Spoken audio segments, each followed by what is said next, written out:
जिज्जी केतना सुबेरे से खटर पटर के हे सुअवे का नहीं सही से मिलत बई है घर में। चाय वाय बन गए का? अरे बपई हो, अरे दादा हो, सलवार कुर्ता पहने हैं। अरे दादा रे, अम्मा देखिए तो यका मारिन धरी हैं। हरदम देवरान जेठान वही में लाग रहा थी कि सलवार कुर्ता पहने हैं। सलवार कुर्ता पहने में चिल्लाए लागत ही दोनों जनी।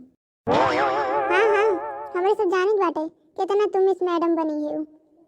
गंवार कहूँ के, गंवार देवरान कहूँ के।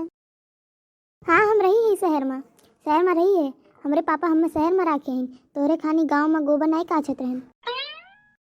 शहर वाली बने थी, कक्षा 10 पास नहीं की हैं, बड़ी होशियार बने थी। एक ठू हमें देखो, ये एमएससी बीएससी सब कई के पढ़ी है। वो तो हमारी किस्मत खराब है, गंवारन के बीच में पड़ी है। ये चूल्हा में पोते लिखा बाटे, बड़ी कुर्ता पैजामा पहन के होशियार बने थी।